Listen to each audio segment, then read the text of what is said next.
And we're live. Welcome, ladies and gentlemen, to yet another fun-filled episode of the one and only Gamersledge podcast.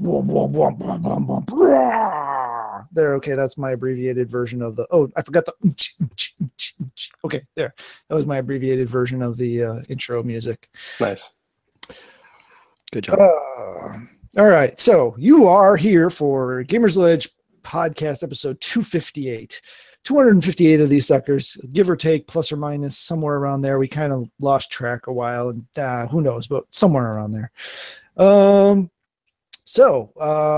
Welcome everybody. Have a seat. This is a conversation among friends, gamers, and geeks in general, or whatever preferred label you like to place upon yourself, unless you're a labelless individual, in which case don't define yourself by any label and just do whatever it is you do. I think we got all bases covered there. I think so. Disclaimer, if I have missed any categorization and blah, blah, Hopefully blah, we blah. haven't offended anybody with that. Well, Sure. we'd have to have people watching to actually offend them, so Did we cover all manners of geek? I think so. Nerds don't count, so we'll just leave them alone. That's one day. Well, one day we're going to have a throwdown on that whole definition thing, but, because I know I have some very strongly held opinions on the subject, but anyway. So we are going to go ahead and get this thing on the road, and as we oft do, we are going to go ahead and start with what we've been doing, and Mr. Dave is going to go last because reasons. So, Kate, why don't you go first? I've not really done that much. Been busy at work, so I've been too tired to play games when I got home. Work Still sucks. playing. We just got through with inventory, so that was fun. Yes. Oof. Still playing Final Fantasy 12. I'll probably be still playing that for a while. I don't think I played any other games. Game of Thrones, of course. I actually did watch the leaked episode already for this week, so I saw the episode already that's supposed to be on Sunday. So I'll have to wait a week and a half for the next episode. Yikes. And so, except that one will be leaked too if the patterns Maybe, hold up. yeah. And I just, when I checked my email, found out I got accepted to be in the Dissidia beta. Oh, nice.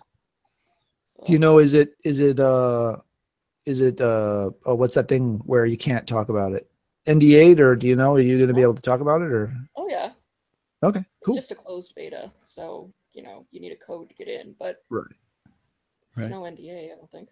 Nice. Will be good to hear how that holds up against the previous iterations. I never was able to get into it. I played the first one, but it never locked with me. Because it's super obtuse Japanese game design. Yeah, that sounds about right. Where it's like, your attacks don't really do damage until you break, and so it takes a long time to learn how to play that game. So Yeah, we'll see how well I do in, I think it's only a week for the Oh, wow. beta. So Yeah, but I heard the first 60 hours are a little dicey, but then it gets fun. You're never going to let that Final Fantasy 13 thing go, are you? I just remember people trying to tell me to play. They're like, "Oh, but the first 40 hours are a little," and I'm like, "Whoa, we don't have that kind of time." yeah, Final Fantasy I think- 13 was not good. Trying to remember. Which of us got farther, you or me? I think I did, because I actually you I just got to the plains. you got to the plains, but I got Alexander. Do you have Okay, Heck well, Rush then there? we're about the same place then. Do you have Heck? I actually beat it, so Wow, that's dedication. I don't know. We're close to each other. I don't remember. I remember getting past Alexander. I remember, having fun when I played Final Fantasy 13, but I don't recall it fondly. I have no desire to go back and play it. Yeah. It's one of those things where you just sort of have to be in the mood for it. I liked Final Fantasy 13-2 a lot more than I liked the first one. But I played a demo of it. Did you play Lightning Returns too, or? I haven't played Lightning Returns. the only thing I know about that is I remember the picture where it was it Lightning Returns Final Fantasy 13, and they photoshopped Lightning walking into a GameStop with a copy of Final Fantasy 15 in her hand, or 13 in her hand. So that's all I know about that one, really, actually. Yeah. I wouldn't say it's the worst Final Fantasy, because I think that's probably still 1, because nothing happens in that game. It I don't know. For me, I guess it kind of gets a pass because it was the first one, but it does. It's just, in time does not do it any favors in terms of something like Final Fantasy 6, 7, 8, 9, the renaissance of Final Fantasy. But and that it was Nintendo era. Yeah. It was still better than Dragon Warrior. The thing there, though, is this kind of feeds into our discussion topic, but would Final Fantasy 1 do with a makeover, expand the story, get it an actual boost? Wow, English kid. Bolster the class system that's there, and expand some of the party options and actually fill out the story and make it still a 8/16-bit style, but actually make it more like a Final Fantasy 6. There's that new kind of like there's that Square Enix game that's coming out on the Switch. I think it's actually coming out on PS4 or Steam or both too. It's done in like 16-bit kind of style. Yeah. Remember seeing that in their sizzle reel? Yeah, the Sphere, something Sphere. Yeah. It's the same developer that did it would be cool. Or even if it was like Final Fantasy Tactics graphics. Yeah. Something like that. And just kind of borrow some of the stuff from 8-bit theater. So the Black Mage is just like that too. God, I could really go for a new tactics game. Something that's not so convoluted and confusing. Did you play War of the Lions? What's War of the Lions? That's the PSP remake, or not remake, but retranslation of Final Fantasy. That because Final Fantasy Tactics originally had a terrible localization. Yeah. That it was almost like the story was incomprehensible, but the War of the Lions fixed that. I think Type Zero suffered from that too. Yeah, but since Final Fantasy Tactics, they talk in a more kind of antiquated way. Like their English is like older English. Right. With the bad translation does not help. But War of the Lions kind of fixes all that.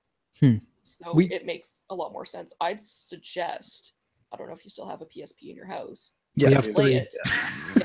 Play it, or you can ROM it. Yeah, we have War of the Lions actually, and we have 3 functional PSPs. So our Ivalice games are the Game of Thrones of Final Fantasy. I'm also wondering if I should just replay what was that one? Jeanne d'Arc. Jeanne d'Arc, yeah. Yeah. I never finished that one. That was a good one. That was really good. Like that was an excellent just game overall. And it was just really fun to play too. Like they did a really good job on that. Which was that, Atlas, or was that wasn't Square, was it? No, it wasn't Square. It might have been Atlas. I don't think so though. Wasn't Nipponichi? I don't remember who did that game. Well, fact-checking squad is on the case.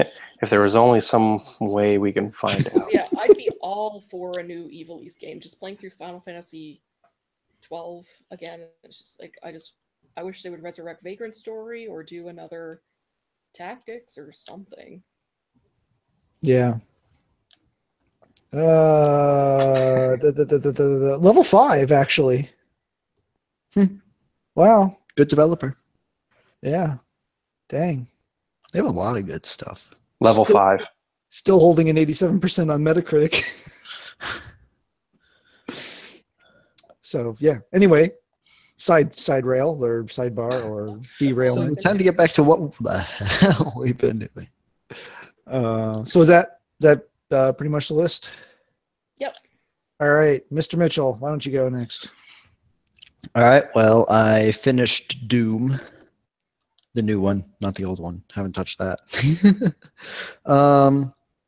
I've been playing some Fire Emblem Echoes yet. Played a little bit of Pokemon Uranium, not as much as I did before I was playing Echoes, but been playing Smite about daily, trying to get some stuff figured out. Sadly, I'm still probably, again, the only person on the planet playing FFRK yet. Played Fire Emblem Heroes on my phone as well. But a big thing that I did start was Until Dawn, which... Have you played it before? Until Dawn? Yeah. No, Is this your but first time playing it? I watched a couple of playthroughs, but I'm enjoying it really a lot right now. I haven't been able to do much because some of the content that I accidentally accessed isn't really family friendly for my younger siblings. Yeah. Ward swears a lot. Yeah, and Ward and Jessica got a little hands on.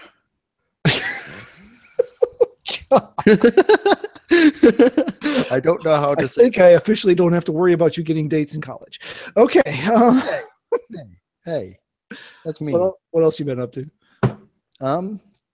Well, I've been watching a lot of shows, but he'll go over that because we were watching them together. So, yeah. Okay. So since Dave's going last, I guess that means I'm up. And of course I closed Keep because why would I not? So we've got Doom. I'm what, about halfway through the story? More like a good 66.66%. Okay, About so about two-thirds. 2/3 the way through. Keegan's actually my other son's actually been playing the multiplayer and been having a lot of fun, which is like the exact opposite of anything I've ever heard about Doom's multiplayer. But so yeah, that was interesting to watch a bit of. Actually got to play some Horizon Zero Dawn again. Made absolutely zero story progress, but I found a lot of things and killed a lot of things. So there's that too. How many flowers did you pick? I lost count. Yeah, I fought. What did I fight? There was a thing that I fought. Corrupted Bellowback? No, it wasn't the Bellowback. It was something else, and it wiped out. Oh, the Stalker. Yeah, it was the Stalker. Wiped out all 3 of my health packs. So I was picking all the flowers to fill my health pack back up. Then I tried out Downwell some. I had played that previously on my phone. That was part of the free Games with Plus for this month. Port on PS4 is pretty good. Holds up, has all the different color options and stuff. Played probably for about 45 minutes and realized I hadn't unlocked a single trophy yet and said, okay, fine, and quit playing. No, not exactly how that thought process went. But after I stopped playing, I'm like, man, I've been playing this for like 45 minutes and I didn't pop a single trophy. What's up with that? I have no reason to continue. This game is stupid. I had something was going on and the TV was being used, so I actually played this on the TV. I don't know why in the world I did this, but actually picked up Legend of Zelda: Link to the Past.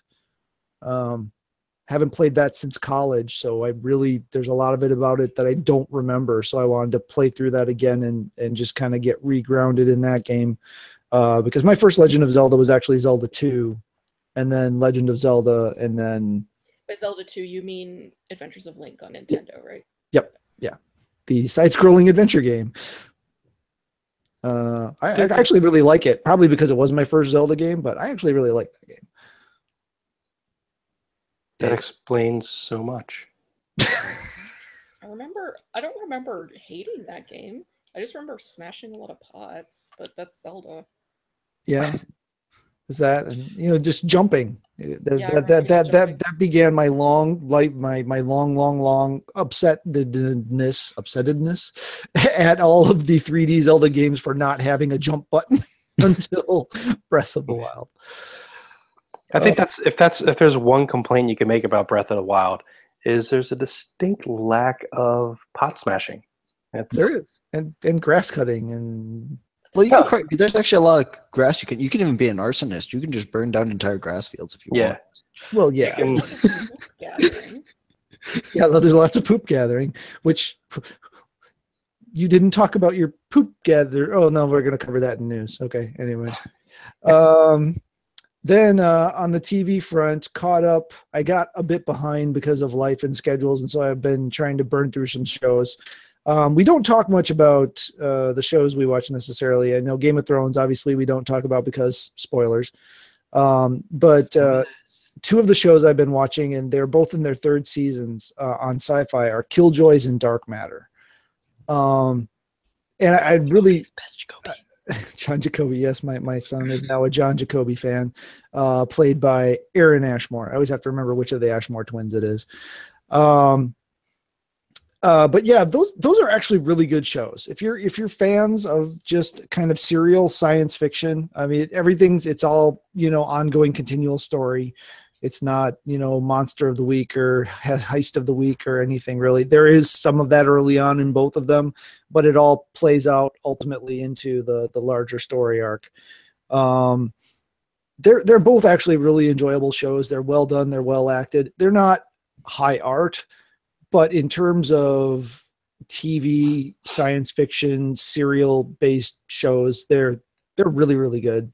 I think they're like 13 episodes a season, so they're not huge. It's not like you got 40, 50, 60 episodes to catch up on if you wanted to try.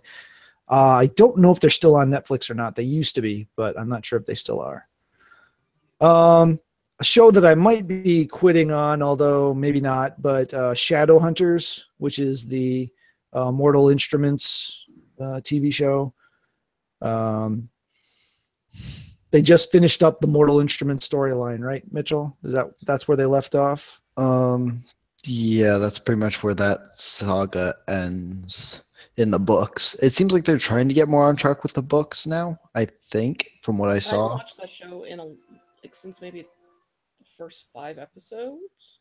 Yeah, early on, they've deviated a lot. Yeah, well, I really liked the books, so I was like, just kind of like, it's not Right. like the books, so.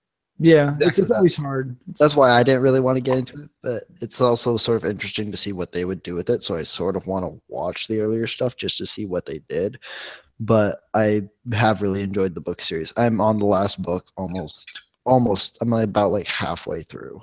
So you're on Lady Midnight, or do you mean the last book in the first series? Last book in the first series. Okay. Because there's like 3 series now. Yeah, now there's the Clockwork series and Magnus's Alone book now. Yeah, and then there's the series that takes place like 5 years after the end of the first series. Oh, didn't know that. I'll have to take a look at that. Has a lot of books to catch up on now. Yeah. Also, a show that I should have dropped 2 seasons ago, but for some reason I'm still watching, and now it's the final season, so I want to see how they end it, is The Strain. I watched the first episode of that after I read the book, and I was like, the changes that they made, I was like, I'm not okay with these changes. I can't imagine they were for the better because, I like I said, I should have stopped watching this show at least 2 seasons ago. I did make significant progress on the comics cleanup act of 2017. You can actually see the floor in my room now here, so that's a significant improvement.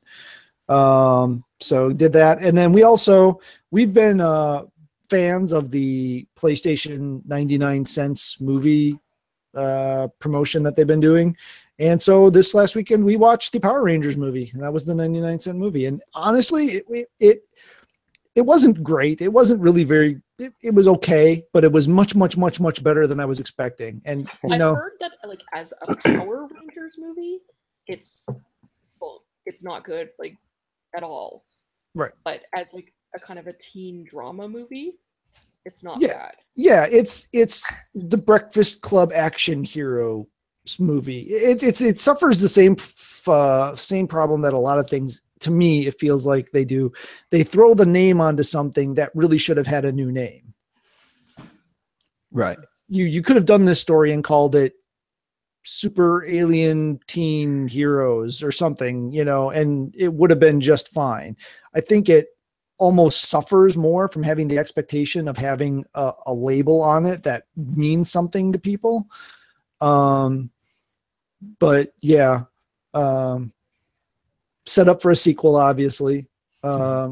there's a lot of editing weirdness. You can tell that this movie must have gone through so many different iterations before it made the final cut, because there are so many straggler pieces of things that seem like you're supposed to know what they're talking about or what they're doing, and there's absolutely no connection to anything else with it. So there was a lot of editing weirdness that went on with this movie. Do you think the editing supervisor was just like, it doesn't matter? I don't know if it was doesn't matter or must at least be watchable. I'm not sure which. Like 5:30 every day, they were just like, cut it. It could be. It could be. Though I can say from a perspective of someone who doesn't know much about the Power Ranger universe or seen many of the previous iterations of Power Rangers, I think it was a fairly good movie. Again, I wasn't expecting much out of it because, as I said, I heard it was pretty bad, but it definitely did better than I expected, and I think that probably helped because I had really low standards to start with. When you go into a movie with low expectations and they're exceeded, you still feel good, even if it's not great. You still feel good that it was better than you thought it was going to be. Yeah. It's like, well, my choices are watching this movie or slamming my junk in the door for a half hour. The movie wasn't that bad. I didn't feel like it was a waste of 99 cents. Let's put it that way. And this week's movie is Kong Skull Island. So I'll probably be watching that this weekend because I haven't seen that yet. I was actually interested in that one. I wonder if that's any good. They've actually, I'm hoping they continue this. I'm hoping this becomes a thing and doesn't just end after this promotion. But well, it's part of a series, I think, like a universe. Like it's linked to other movies over the. It's linked to the new Godzilla movies that they're doing. So yeah, it's part of a verse, but they're all pretty much independently watchable, and you're not missing anything. Right. So then, Mr. Dave. Yes. Fire. Let's see. TV show wise, caught up on, Game of Thrones, but I'm not watching the pirated versions of them because a pirate. I have to watch all of the pirated versions though.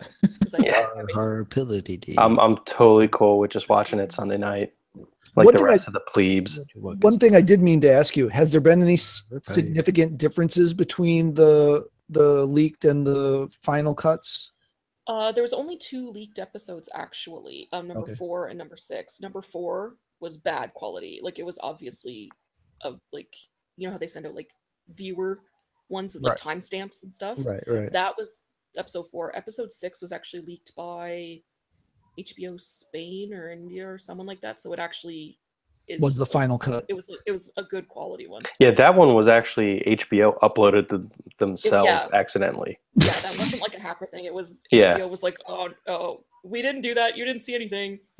Yeah, and the 5 people that like got it, right away were just like, yeah, this is going out. Too late. Barf. All right, continue, Dave. Sorry. Oh yeah, so I'm caught up on that aside from the leaked episode. I was also we started watching that Unabomber show.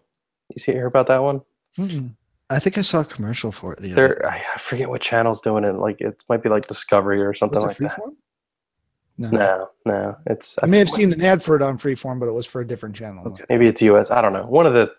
It's an odd channel for it to be happening on there, but it actually seems pretty decent. Like it's pretty good. And Paul Bettany is playing the Unabomber. Really? Yeah. So I was just like, I'm sitting there watching. I'm like, man, who is that guy? Looks so familiar. But they have him all like bearded up. He's doing like a weird accent, and everything like that. And I was just like, damn, that's Paul Bettany. so I'm all in on that show because I love that guy. Trying to think if there's anything else interesting. Finally caught up on Iron Fist. Finally caught up on Castlevania. Oh yeah, Defenders on Friday. Yeah, so I wanted to catch up on Iron Fist so I can do that, and I swear to God I could have slept through Iron Fist. It's not that bad. But it's not.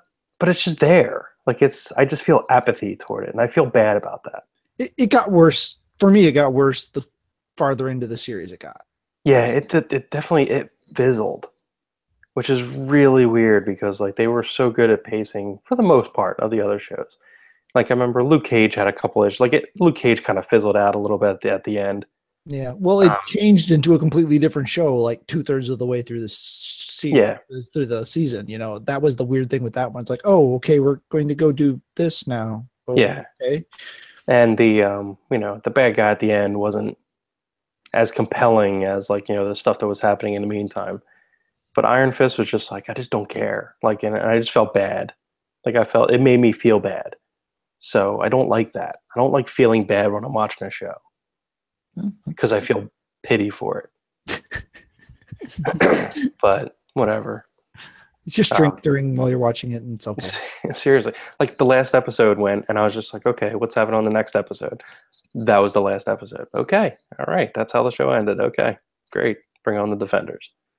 I'm hoping Defenders cleans that up and makes them a much better character. This last trailer looked pretty freaking awesome. Yeah, something, I have not seen the trailer. I meant to like watch it, but I was head down at work, and I didn't even think of catching up on it tonight. I knew I was forgetting something.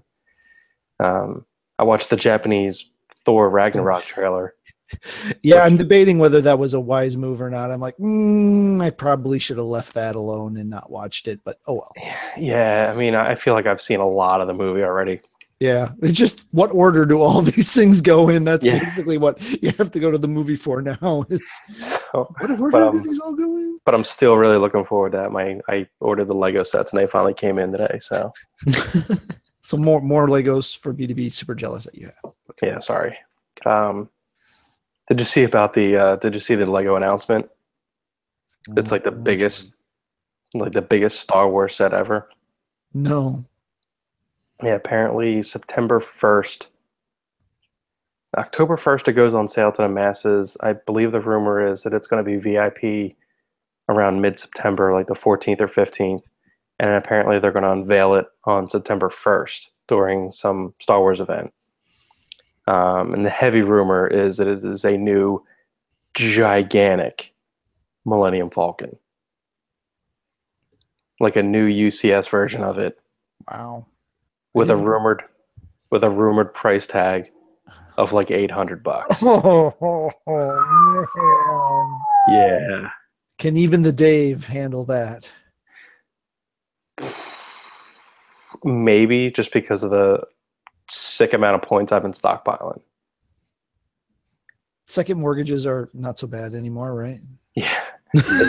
It's not going to be quite that, but I haven't looked at my points recently, but I'm pretty sure I can knock half of that off. Wow. Dang. Hey. It's not, well, I abuse double points and stuff, so I'm like a terrorist with them. It's all. Games. Coupons. Games. I actually play games. Games. You play games? You don't play games. I do play games. I do play games. So for whatever reason, well, not whatever reason, I was due to play Streets of Rage again. So I literally played. I've never replayed a game as much as you have replayed Streets of Rage. Streets of Rage is just that's like mac and cheese for me. It's just like it's just a go-to thing when you want to feel good. But so I replayed the first one twice, and I did like 3 playthroughs of Streets of Rage 2. You could have actually finished a real new game in the amount of time it took you to do that, right? No, it's pretty quick. That's not a long game. No, but it's what, an hour for a playthrough? All right, maybe. So that's 6 hours. That's easily a game. Like 5 hours. Okay. Maybe 4. Maybe 4. One of them was really quick. I played on easy with Max, and you were just like one-shotting, the bosses. That move he has is overpowered. But it's such a good game. That is, Streets of Rage 2 is by far the best 2D brawler ever made. It just is. Like, there's no other. There's no argument. The arcade version of the original Dungeons and Dragons is probably pretty close. No, you're talking about the Capcom one, right? Yeah. Yeah, it's good. I'm not gonna lie, that game is good, but it isn't still not Streets of Rage 2 quality. It's a close. I'll give you that. No, it's good and it's fun. I'll give you that. But like the amount of moves and everything you have, and the amount of control you have in Streets of Rage 2, just it really is the top of 2D brawlers for me. Especially when you factor in the music and all that kind of stuff. It's just fantastic. It's a great game. It is worthy of replaying it over and over again. I don't even feel bad. Then a new game came out that I actually bought. So I actually did play a new game. I did play some Zelda too, but New. Oh no, it's new. Under your definition of new, I don't know if this is really new because it's really kind of repackaged, rearranged, and remastered. No, there's all kinds of new stuff in it. Okay. There's all kinds of new stuff in it already. And it's actually kind of funny. So, well, I'll get to that in a second. So, Sonic Mania came out. I have a special relationship with Sonic. We share a birthday. So. And he's blue. And he's blue. So I gotta like that. He was my choice of mascot back in the day. I'll be honest. When I wanted to, when I had my own money to buy a console, I was just like, something? I want to play Sonic games, I want to have no friends because I'm the only one with this strange console and nobody else has it. I don't know. It's fun. But that was also a thing. If I want to play Super Nintendo, I can go to any one of my friends' houses. So I just thought I was hedging my bets at that point. But my preference is I really like I like the Sega style games, more than that. And, I can list off a ton of games of why I preferred having a Genesis over Super Nintendo and all day, every day. I was fine with that decision.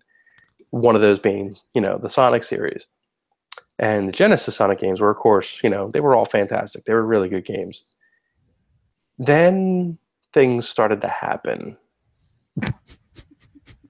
Puberty hit? And Sonic just kind of, they just didn't know how to make a good Sonic game again. And I played a lot of them. And finally, I gave up a couple years ago where I was just like, nah, unless they really say that the game is fantastic or something like that. Even they did a couple good ones on like the Game Boy, the Game Boy Advance and the DS. There was a couple halfway decent ones in there. But this game, finally, they knew what they were doing. They went back to what made the old games good, and they actually start you off in Green Hill Zone. But there's like some kind of like, there's a little bit of story as to like why that's happening. So it's kind of, there's something going on. But it's neat because you start playing it and it lures you into this. This is totally familiar, and muscle memory kicks in, and I'm playing the damn level like I'm playing it on the Genesis. And I am just flying through this thing. And all of a sudden, like toward the end of the level, they changed a couple things, and I'm like, dead. So I really appreciate that. There's a lot of little like references to the stuff in there. Like this is a little Sonic 16-bit Sega era love letter, which I'm really digging so far. I'm about, I guess, like 6 levels into it or something like that, 6 or 7 levels into it. The boss fights are fun. It has a very old school feeling to it, with a lot of new twists on it. I'm really digging it. I picked it up on the Switch. I do actually have, because I'm a lame whore, the special edition of the PS4 version. Because it comes with like a big statue and everything like that. So like I had to get that. But I got it for like $20 off on Amazon before it was even released. So like I don't know how that works. But I did do a digital download on the Switch. That was just kind of convenient, and I don't have access to my PS4, and I had to play it yesterday, as soon as it came out. So that was the only way to really do it. Or that was the way to do it that made sense to me. I highly recommend it. If you're a Sonic fan, pick it up. There's no reason not to. It is awesome. It is a lot of fun. It is completely old school Sonic. So if you like that, there's no reason not to pick it up. It's actually a good Sonic game. And that needs to be rewarded. So is it, I've never clicked with a Sonic game. I'll be upfront. So I don't have a vested interest in this one way or the other, but is this Sonic 5 or is this Sonic 1 through 4 redo with new stuff? I mean, is this rewriting the Sonic story, or is this? I don't think it's the. I mean, to be honest, I'm not far enough into the story to really say like where exactly they are with that, and I haven't looked anything up, spoilery or anything like that. So they do remix a bunch of stuff. Like there's a lot of familiarity early on, but then they change things up a lot too. So it seems like it's kind of like it's very referential. It seems like they're doing they want you to have that nostalgia and feel that, and then add new stuff into it. So it's a really well done package the way they did it. So I have a question for you. Sure. So you said that at some point Sonic just sort of like stopped, like the game stopped being like high quality. At what point would you say that happened? Because I know pretty much the only Sonic game I've played, I think it was Sonic Heroes, the one where you had the team of 3 for each group. I think that was that on the GameCube or something? Yeah, that's the only one I've played. And it was well before that. After that point, or it was well before that. Although of the ones in that drought, that was one of the better 3D ones. It was. That was definitely one of the better 3D ones. I'm almost thinking the game just does not work well in 3D because there was never really a 3D one that really blew me away. Yeah. The Dreamcast ones, oh my god! Like the first one was okay. Sonic Adventures, but man, that Sonic Adventures 2, oh my god, it was so awful. Hey, I'm gonna name the black sheep, Dark Knight, the Shadow Knight one. That came out for the Wii. Medieval era one. Yeah. Yeah. That one was kind of like that from the memory. Yeah. I think Wish is not good. Yeah, that was forgettable. Because I completely forgot about it. It have enough guns in it. Yeah. Not enough knuckles. All right, so that kind of leads us into what I thought we would try to talk about for a little bit here, and that's the trend of remakes and revivals versus new IPs. And we kind of hit this in both movies and in games here in the discussion we've had so far. I know I've said it a few times, if Batman versus Superman had been called angry human guy versus angry alien god guy, it probably would have been a better movie because it wouldn't have had the baggage of Batman and Superman's names associated with it.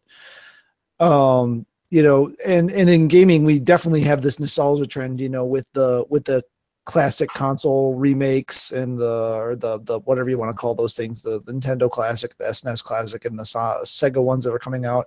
And then things like this Sonic Mania game where it's kind of a remake, but not really a remake, but it definitely an homage to, and what is it?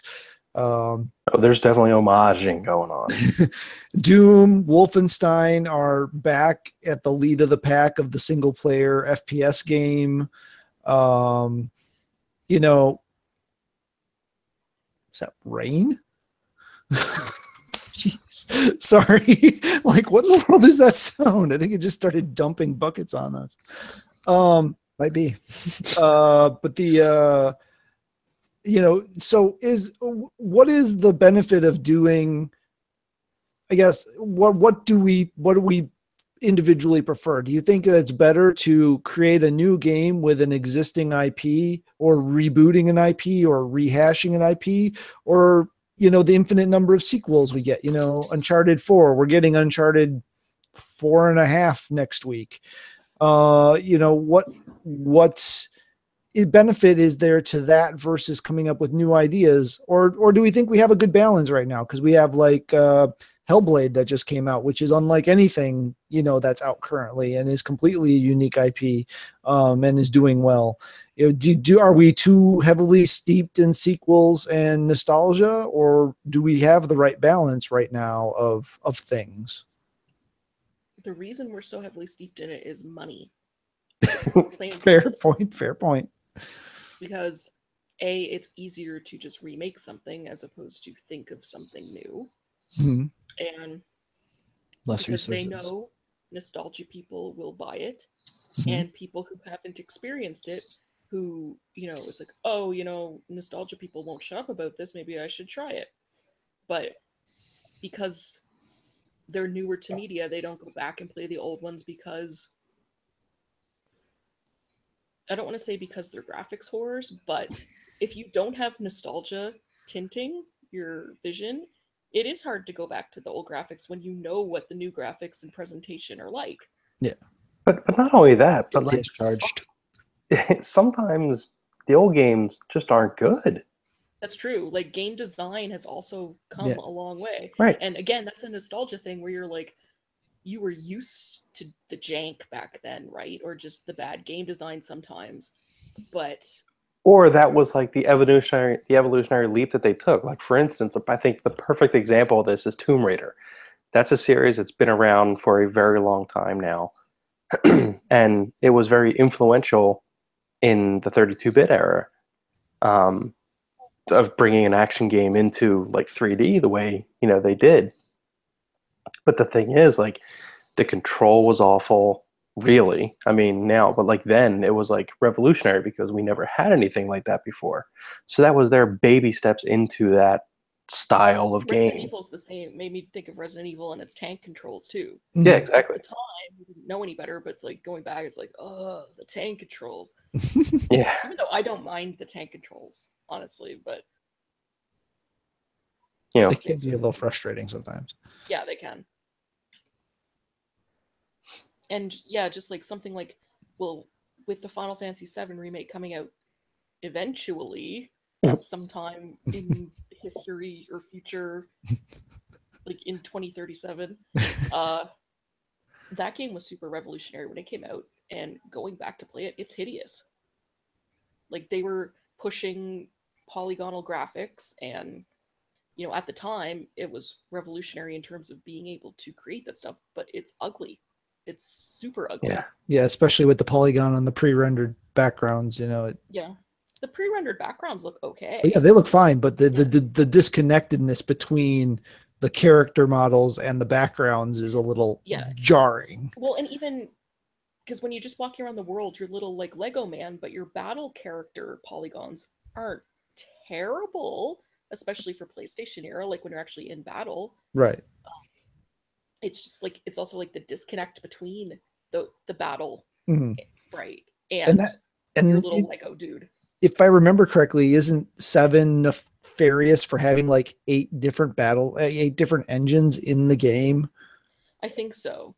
But at the same time, without them starting to do that, polygons in, that stuff leads to the evolution of better things, right? yeah. Everything Look at had the to start next Final somewhere. Fantasy game. Final Fantasy VIII used the same engine and everything, the same PlayStation 1 and everything, and it looked way better. I mean, now it looks bad, but it still looked better. Yeah.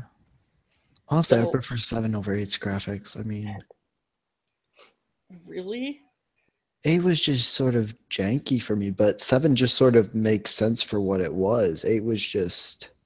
Then again, I don't like 8. I'm one of those people where I can't stand 8, but Don't let the fact that I hate everything about the game Yeah, sway it's, me Well, no here. judgment. I don't like 8. I could never adjust to the draw system. It just didn't click with me. I get to the end of disc 1 and I'm just like, I don't want to put disc 2 in, and then I'd stop. So I've only ever gotten through the end of disc 1 of 8. I hit the But difficulty spike of the giant robot yeah, that that giant crawls robot. down at the very beginning. The giant robot. Why? Anyway, but So there is the thing too where when you create something as like a writer or director or Right. artist, you always want to go back with what Mhm. you've learned as an artist to fix your creation. Mhm. It's like, oh, I could have done this, I could have done that. And from a developer standpoint, they're getting that chance now Hmm. to be like, this is what I really wanted it to be. Just at the time, the tools were not available to me to Right. do it. But at the same time, that also can create a lack of creativity. Right. Exactly. Like, oh, Right. Like there was I'll keep properties I just had releasing Resident Evil 4 over and over and over and over again, or Skyrim 10 million times, and I don't have to worry about making a new game. had a conversation with a friend of mine about something, and we were talking about like he's like he's drawing, and he's like getting like really good at it, and he's learning a bunch of stuff with that, and and I my thing that I choose is I like to mess around with photography, and I was saying about how one time like I started going the technical route and like really starting to learn the craft and the technique behind stuff, and in doing so, I actually lost some of the I guess charm or like art of what I was doing, and things weren't looking the way I wanted them to because like there was some stuff that I was doing kind of like naturally that I stopped doing, but the things that I was doing kind of naturally I should have been building on that because that was my style. So there's a lot of chance where people go back to old things and they try and make them better, but they actually ended up sanitizing it because they make it too technically better, and there's like something about the old way that was actually that's where the charm came in. So that's a lot. That's something you have to worry about too a lot with them. I think we've seen in movies a lot of times when directors try to go back and fix their movies, it doesn't end up in a better, it doesn't end up in a better place than it was. I mean, even down to like the ET special edition or whatever it was called, just the decisions they made with that is just like, well, why? That it didn't make any sense. Star Wars special editions, there's some things like the inclusion of the big stuff in episode 4 I appreciate, but a lot of the effects change and stuff that they did was unnecessary. And I mean, that's what worries me about Deadpool too. I mean, so much I think of what made Deadpool was it was a labor of love. It was hard. There were such extreme limitations on what they could do just due to resource availability and stuff. And why do you have that concern? Because that's what they opted for. That was the argument that made the director leave.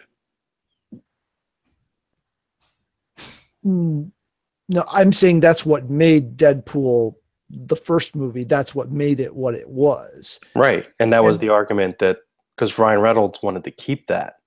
Right. But I think it's hard to artificially induce. At this point for 2, you're going to have to artificially induce that kind of environment.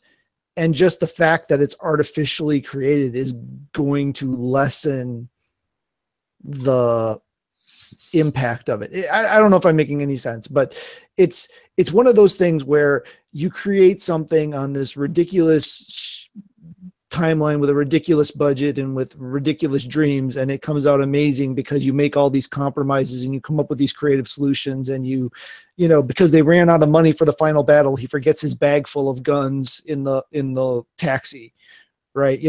It's not because they didn't plan on having a huge battle with guns. It's because they didn't have money to do it. So it ends up being the melee battle at the end, that's hilarious. One of the best action sequences of 2000s. So that's the kind of stuff that makes a movie like that. At the time it's seen as a limitation and a flaw, but at the end it made you be more artistic with what you were doing. It's kind of like what you were saying about losing the artisticness of it. And I just don't know that you can force that type of environment. How do we end up where we are here? I don't know. If they run the movie like on a really tight budget just to try and do that. Well, that's kind of what they're doing. Yeah. Oh, that's cool. But that's what I'm saying is I don't know if you can artificially create that environment. Right. Because you already have a highly successful and high earning money under your belt.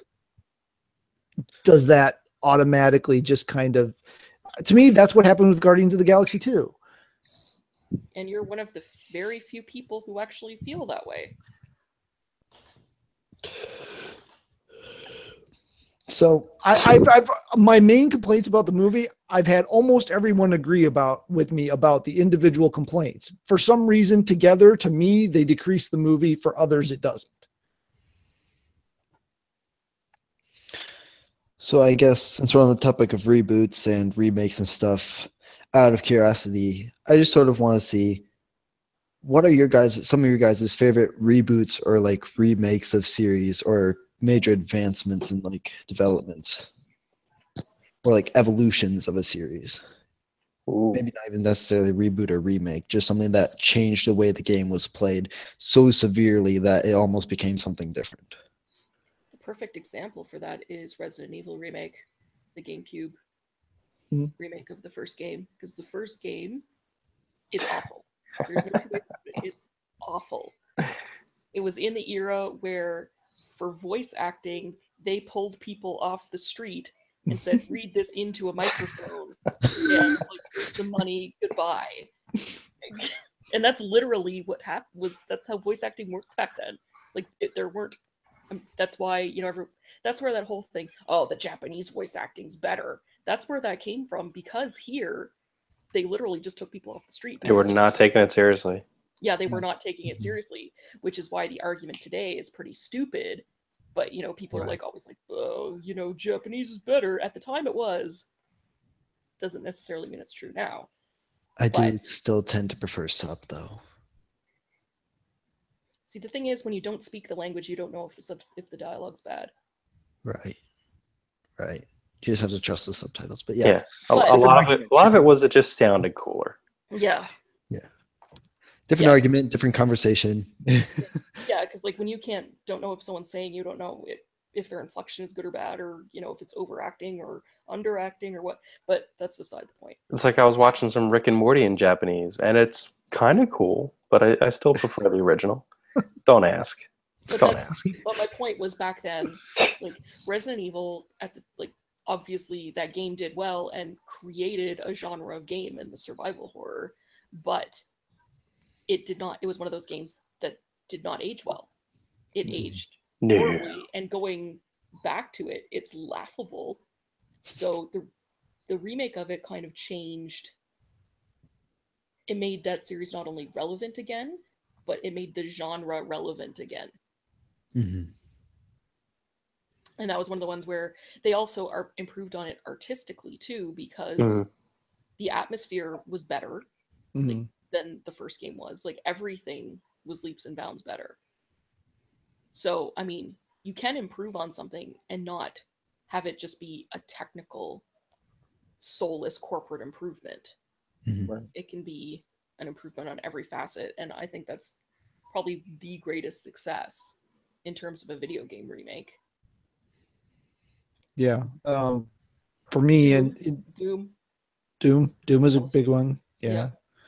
One of the ones, I think, which is kind of weird because they kind of the game that kind of started the genre then kind of emulated a game that came after it. But anyway, Tomb Raider reboot.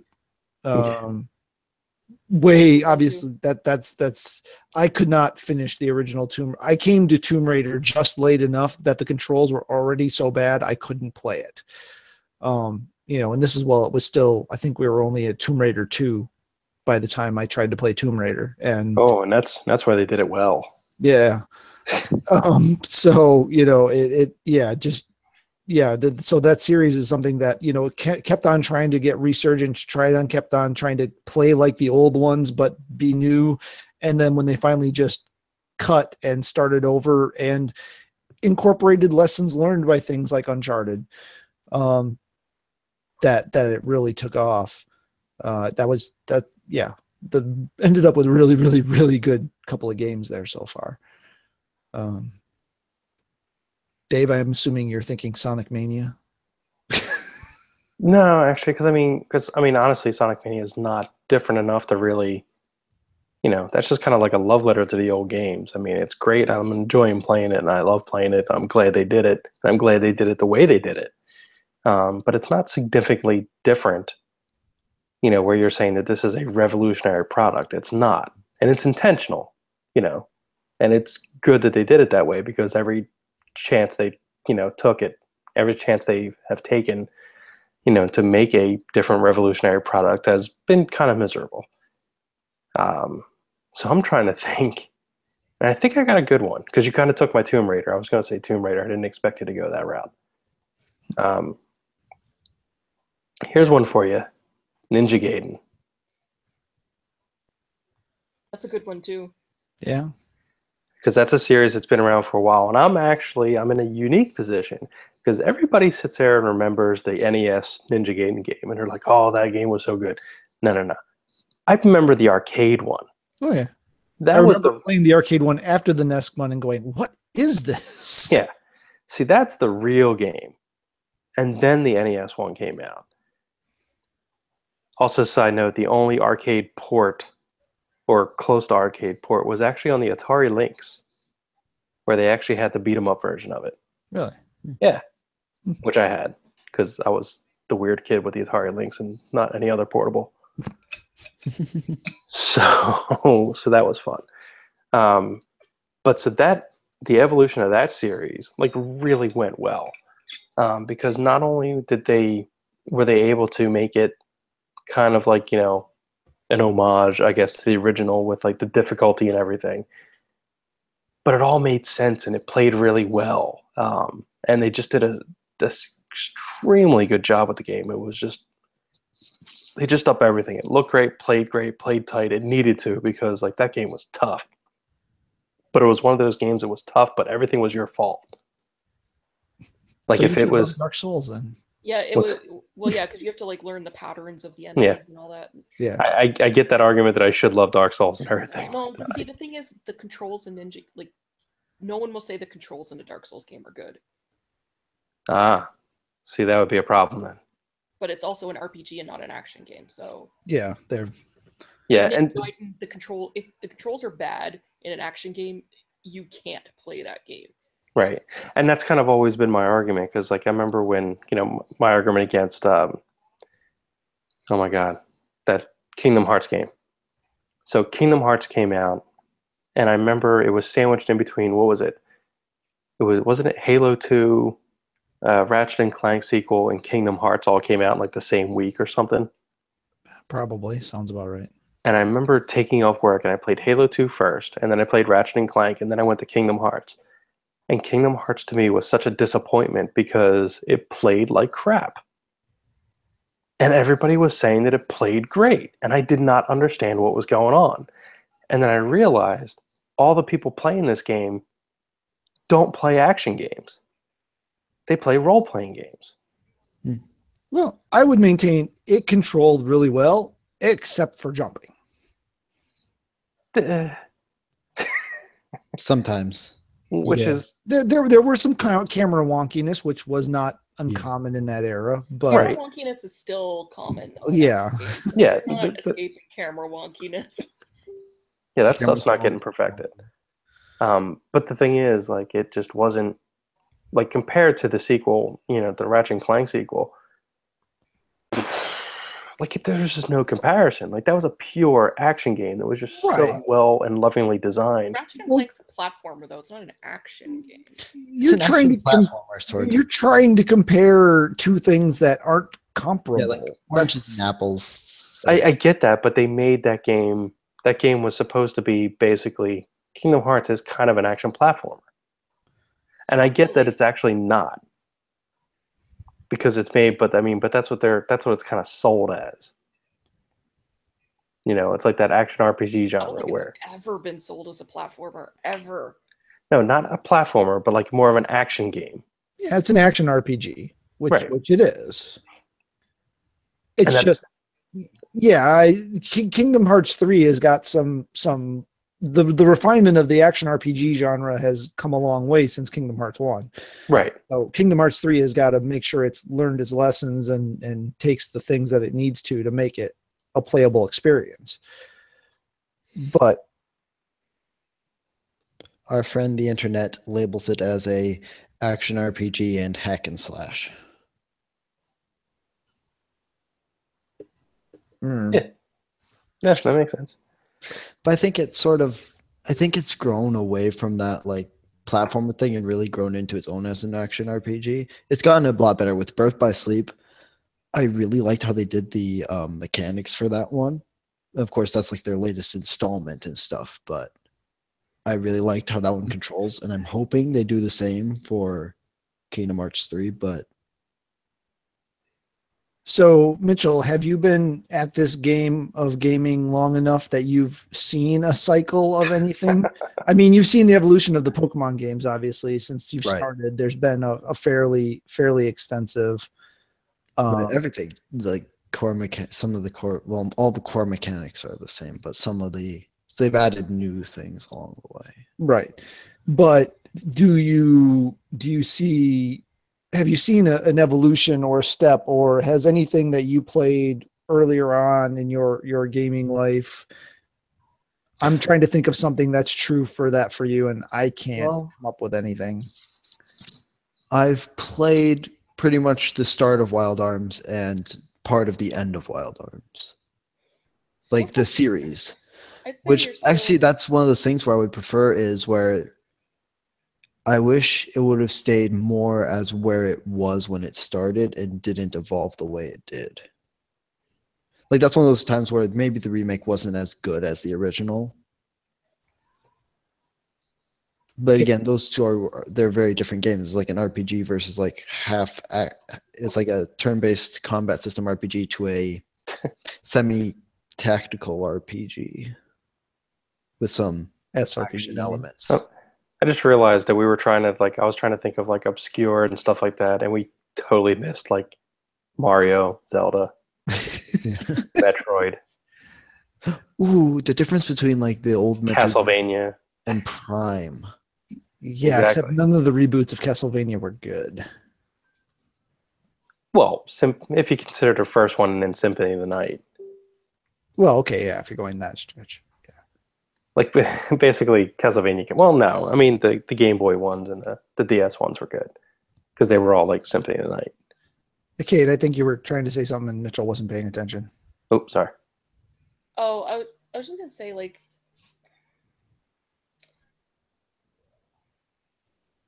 the time frame for seeing a whole cycle is probably he's still probably too young for that, because in theory you're what, 18, Yeah, so probably before you were 10 you can't count any of those years, because if you were playing video games, you were just, little kids don't pay attention to that kind of thing, right?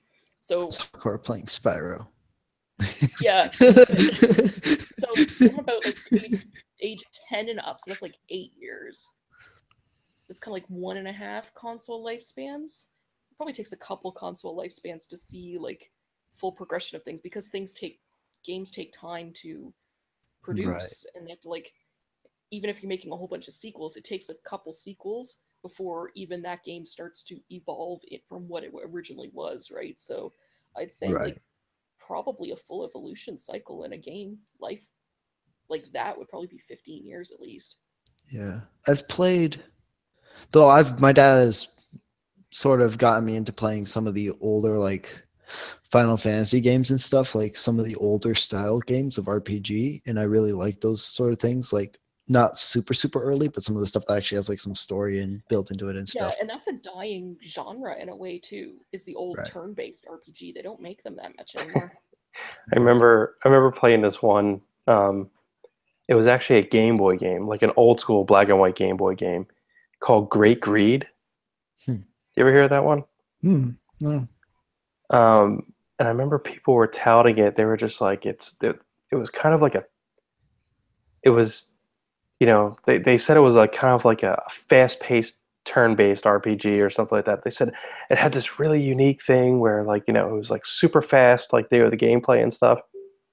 And I remember like picking it up, and it was actually like if people were like rediscovering the game. It wasn't like people who originally like had the game or something like that, and they were just like recommending it. But in actuality, it would just respond as fast as you would input. So it actually was turn based. But if you like spammed attack, like boom, boom, boom, boom, boom, it would respond in So it was equal. almost like cheap fighting game AI. Right. It was just like it was just like it would respond to your action as fast as you would do it.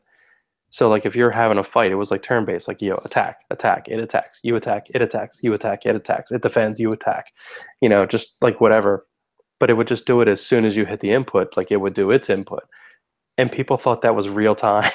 No. It actually wasn't. You hit it once and it waits for you to input it again. It was just kind of hilarious that like people just didn't understand that like it actually was turn based.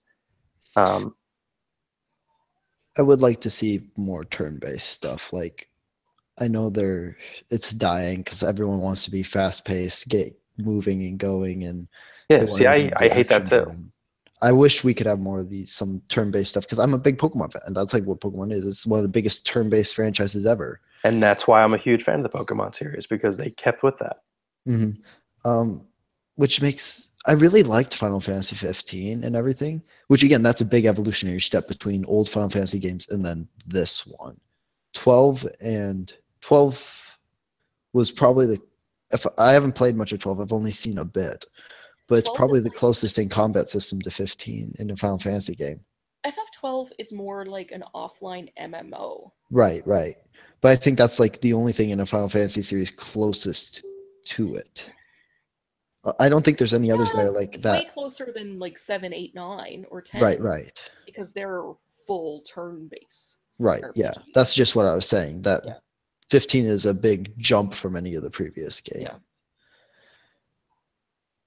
But that almost makes it its own thing than from the rest of the Final Fantasy series. But I don't know what to. That's one that did well in its own right, and I liked it in the series.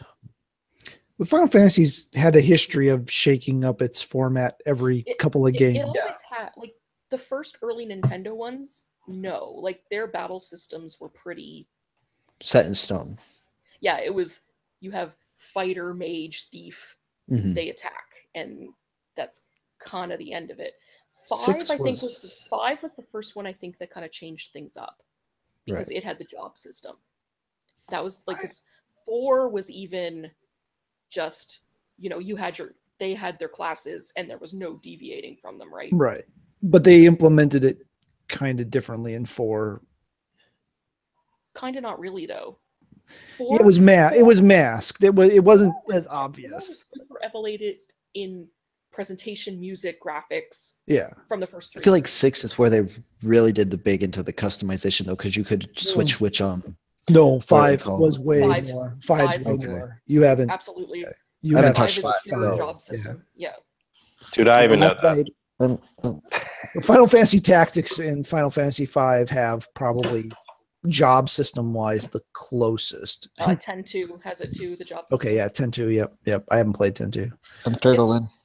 10-2 is probably the funnest Final Fantasy in terms of playing it, because the system is because it's the job system, but it's faster than like 5 or Tactics.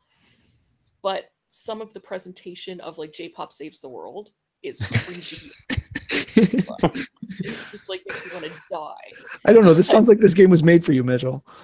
Oh my. Well, there's some. I am so curious about Shin Megami Tensei series, so I guess maybe. There's some of the stuff in the 10-2 story that is really good, but then the things that are cringy are really cringy. Like putting Yuna in a chocobo suit? That's actually that's not the part that's cringy.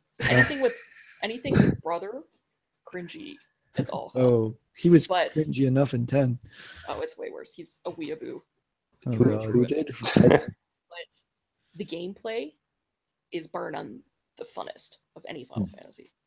And that's kind of what 13 was trying to do too, I think, with the paradigms. But yeah.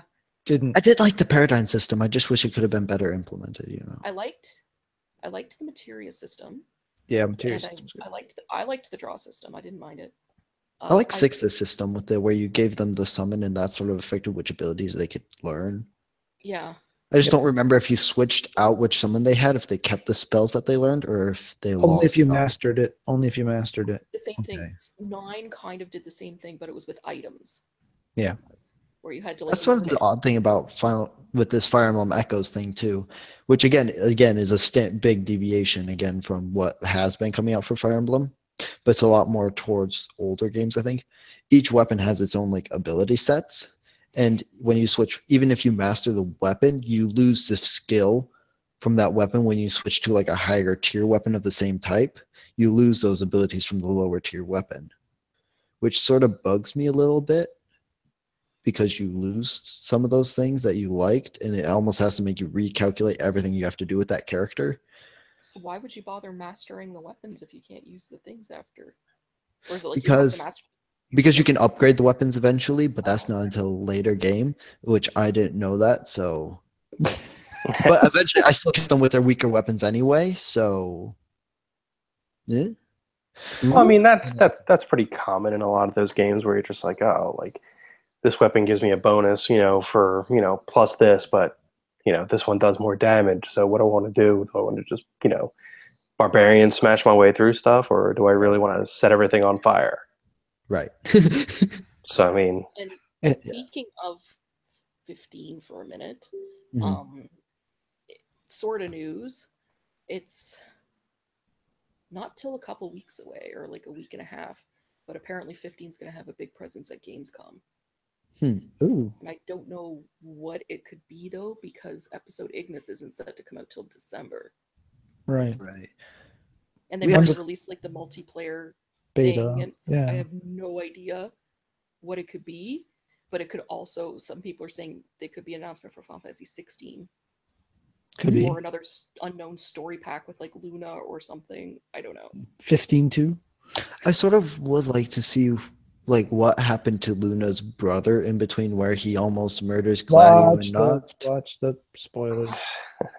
Oh, whoops. Well, it's not getting into it more, and those questions don't really, like, they need answers because there was a lack of storytelling in 15. hmm Like the relationship stuff between the party was all good because you had them all together for the whole thing, so you got character development in small banter stuff. But as far as like the Right. story goes, there was a lot of stuff that was just Missing. It was you were really, You had to look for it. You had to dig for the information for the story. but even then you were experiencing the story from that narrow tunnel of the team's which is kind of realistic when you experience. think about Yeah. it. Right. Because when you're running down doing this stuff, you have no idea what's going on around you, especially with the situation the way it was.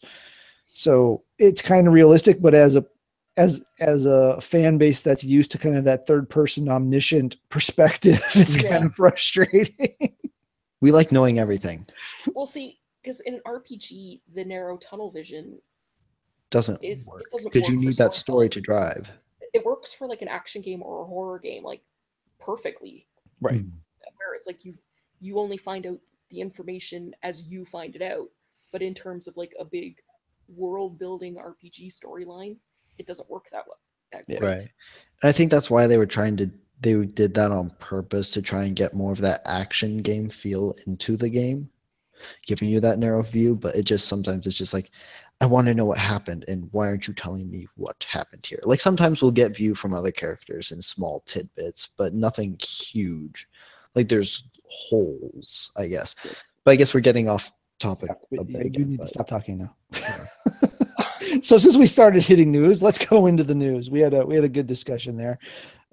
So one of the things I wanted to mention, because I did bash the Switch parental controls app earlier as being completely useless and pointless, and sometime in the last couple of months they have patched it so it actually has at least one useful function now.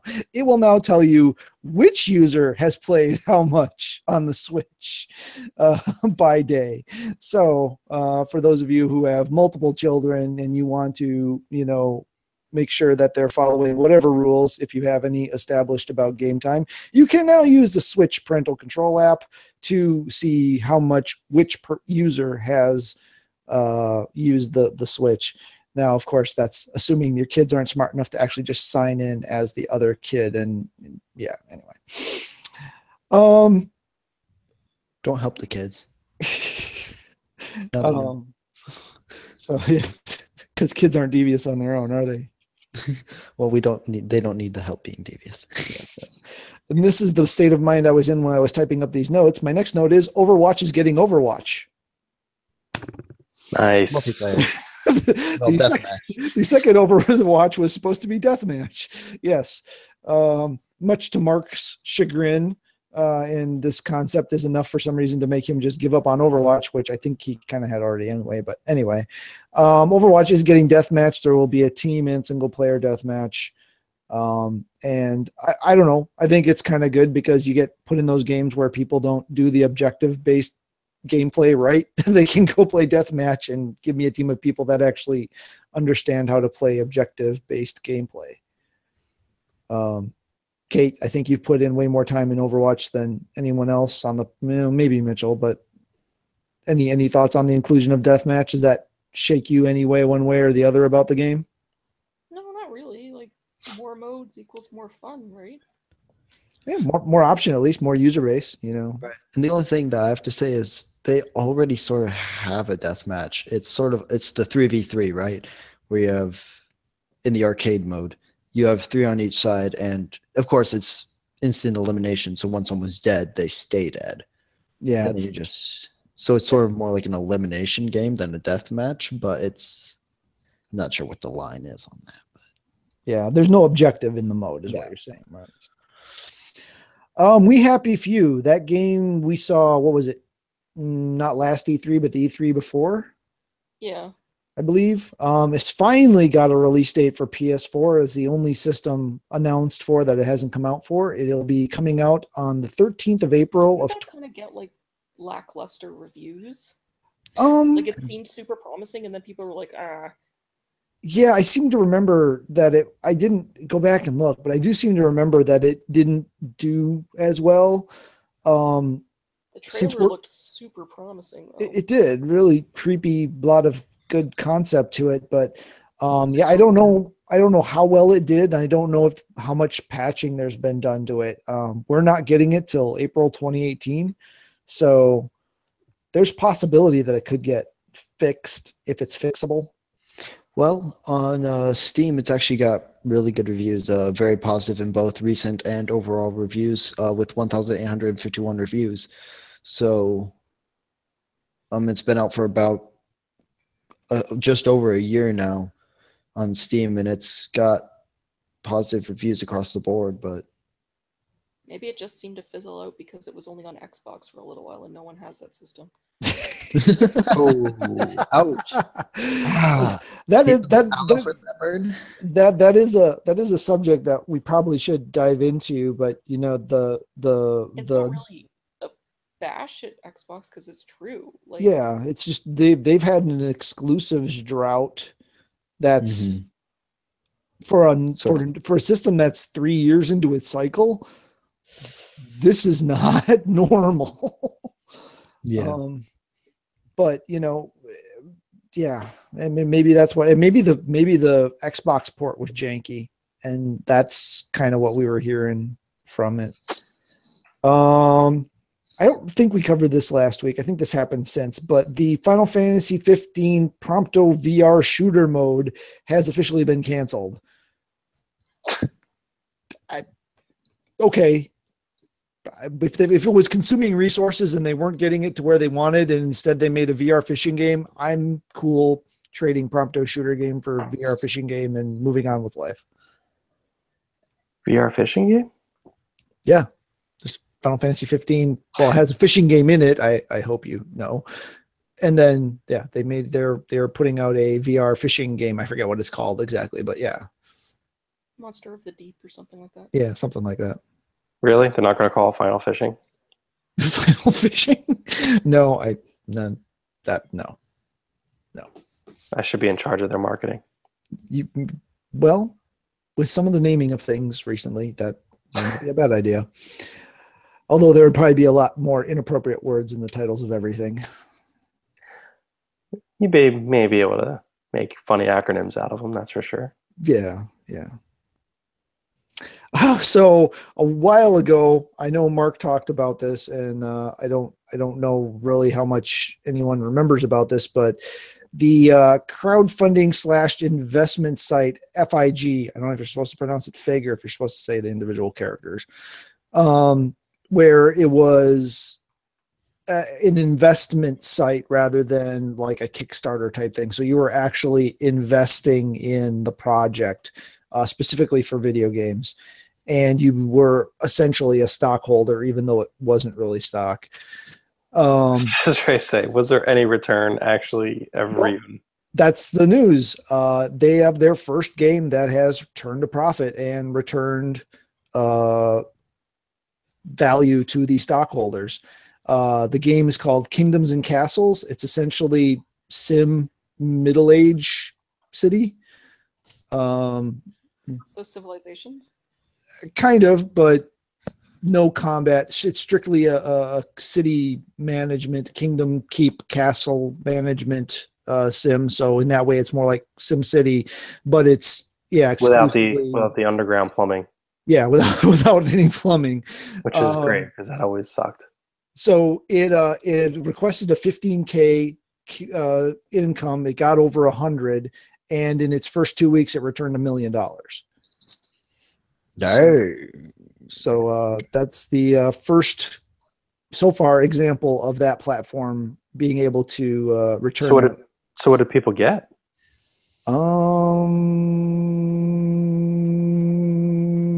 Read faster. I don't know.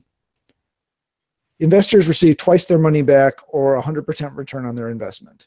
So they got 100%. Whatever they put in, they got 100% back. Well, they got 200% total. Their original investment plus 100% profit. That's not too bad. So yeah. So we'll have to see if they can keep it up, if they can get another game that'll do that. So and beyond that, as of July 20th, it was still 82% favorable reviews on Steam. So let's see, what else do we got in here? Pokemon Go, the legendary birds are still available as bosses through the 31st of August. So if you're trying to get yourself a legendary bird, keep an eye on your gyms, watch for the boss battles, and you too might get one of the 3 legendary birds. And when does Mewtwo drop, Mitchell? Do you know? Not off the top of my head, but the Google squad is on it. All right, I'll jump to the next one and you can come back. This is one that is kind of weird because I actually played this game and I can actually see it making a decent TV series. I didn't finish it, but I played some of it. But the weird part is Johnny Depp is producing a TV show based on the Lovecraftian style, horror style MMO, The Secret World.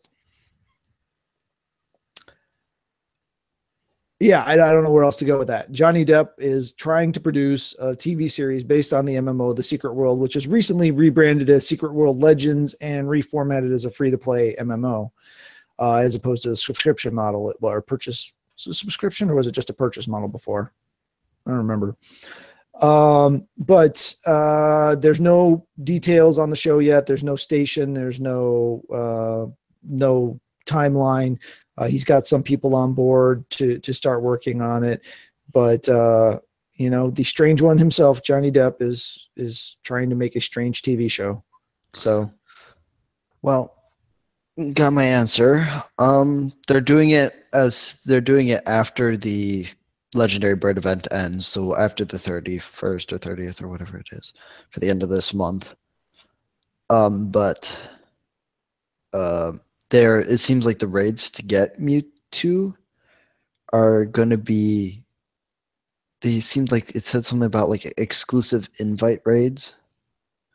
So you have to have completed a raid recently, which would then somehow get you an invite to the Mewtwo raid or something like that. So you're telling me I should actually get out there and do a raid at some point? If you want to get Mewtwo, I think. I'm not sure how that works. I'd have to read it more in depth, but I just read a theory that all the players in Pokemon Go are actually the villains. We're secretly Team Rocket. Your team mobile phone. Well, no, they're saying, like, think about it, like, Team Instinct, Team Valor, Team Mystic. Because when has there ever been a team in Pokemon where they weren't the antagonist? It's a good point. Eh? We don't all wear matching outfits, but Yeah, they all have color. They all have color. They have colors in common. Yeah. So when's the protagonist going to come along? And anyway, so does everybody remember when Blizzard killed the Battle.net name? I didn't even realize it went away. Yeah, I feel so bad. We covered it. This was like 6 months ago that they were retiring the Battle.net name and we're going to be something else that I don't remember. Well, it's back. They realized that was too well entrenched in their image and their identity. So it is now BlizzardBattle.net. That is coming back soon. I'm not going to click on the link because I don't want to go into the browser, but soon. So Battle.net is back. You'll all the stuff carried over and transitioned anyway. So you're not losing anything. You're not gaining anything except they're gaining the Battle.net identity back because, stuff. So next item we have on the list is the little game that could. I know there are many feelings and many emotions that rise up when anyone brings up a little game called No Man's Sky. And we know Dave's hackles are immediately raised. But the third expansion / patch / trying to make it closer to what they wanted it to be to start with, Atlas Rises, just came out and is by and large getting very positive feedback from the people who are playing it. I have to say it is intriguing me, and I do want to get back into it and see what's going on with it. But some of the features that it is bringing in, there's more story, so they're enhancing the story. They're activating the portals, which I don't know if any of you that played it ever came across a portal on a planet. I know I came across a couple, but you couldn't do anything with them. So they're activating the portals for quicker transit across so you don't only just have the portals in your bases, which they brought in the Foundation pack, I believe. Now the big portals on the planets will also be active and have a different range. They are changing, they're upping the game on the economics. So the system economics and the galactic economics are going to actually be closer now to what they originally stated, where there's definitely more of an impact depending on what players are doing in what region of space. You can now see other players. Granted, all you see is a glowing ball with a name, but you can actually see other players now. So if you're in the same area as another player, you will be given an indication that they're there. And there is some enhancement to the faction system. I know back when they originally announced the game, you were going to gain favor with a faction, and that would cause you to lose favor with another faction. Whereas when the game came out, you basically could have maximum affinity with all three factions that were there. The only ones you couldn't have affinity with were the pirates. So I didn't really get a good idea of what that means yet. I haven't read a good input on it, but something there is changing. So the game sounds like it is. Also, there's been an increase in graphics, increase in different biomes. People are finding a lot more variety in the biomes. The animals are seeming to make more sense that they're finding on the planets. Well, that's good. Because there's some really weird stuff on those planets. There are. No word on whether or not there are more large dinosaurs on planets or not. Because, that's what everybody wanted to find, the planet with the brontosauruses on it. And, that just didn't happen. Because all we had was weird misshapen horse things. Lots of weird misshapen horse things. And then I did find that one planet that basically had a T-Rex type allosaur thing on it. Yeah, that was the closest I ever found. Dave, does any of this help alleviate your stress that is caused by knowing the fact that No Man's Sky exists? No, I actually, I'm kind of curious about maybe, dipping a toe back in. Yeah. Now, are you allowed to just like start again from the beginning? Like, how does that work? From what I understand, you can either just start over, start a new game, or all of the updates will affect your current save. It's kind of like Because I have no idea where I'm at. So at this yeah. point. Yeah, same. I might I want to was restart. My problem was I fell into a bug where you couldn't progress the story anymore. Nice. So I've been waiting for one of these patches to fix that. If I go in and it still hasn't fixed it, I'll probably start over.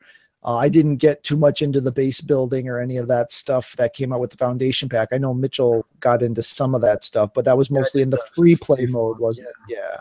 It was all So- free play. I got a giant ship, and I'm so happy with it. Can I transfer that to my normal games? No, you can't. That's get my ship for free and then bring it over. Yeah, no. But yeah, so it seems like the game is a lot closer to what it was originally intended to be, and people seem really happy with it. So I'm really wanting to try to hack out some time to get into it. But I might try it if I have some time. but yeah, that's encouraging. I actually didn't expect this to soften your view any, Dave. So I'm actually encouraged by this. No, yeah. I mean, it's not like I don't want to like the game. I do, but I just like, I mean, they promised a lot in the beginning, and they delivered very little of it. So, and as the game was released, it just wasn't as much fun. Like I wasn't having fun with the game. Yeah. It was released. Like I early on, especially. I mean, I got stuck on a super hostile planet, like right away, and I pretty much had no way off. Right, because you couldn't stay out long enough to gather resources and. Right. So it's just like, okay, that's just not fun at all. That was a bad draw. You got a short end of the stick. Oh God, it was brutal. So, Kate, thoughts, ideas, knowledge. I care zero. Some things remain constant in the universe. So Mitchell, you like slime? Yes, slime rancher. You like ranches and you like poop. So why don't you tell us why don't you tell me about slime ranchers? So it's getting the reason he's talking about this is because it recently got its full release. The 1.01 just got released finally. It's been in pre-release for a long time now. So it's pretty much a game where you play as a character who moved many light years away from Earth to a place called Far Far Ranch, to an alien planet where there are these little creatures called slimes. And what you do as a slime rancher is you build corrals, these little tiny pens, I would call them, but they're called corrals, where they have these like barriers. So you collect your slimes, you put them into these cages, and then you feed them their food, their diet, because different slimes have different diets, and you feed them the food, and then they shoot out these little tiny things called plorts, aka probably not yet confirmed slime poop. So then you collect this slime poop, and you go to this machine, and you shoot the poop into the machine, and then the machine gives you money. Nice. Dave sold. Yeah.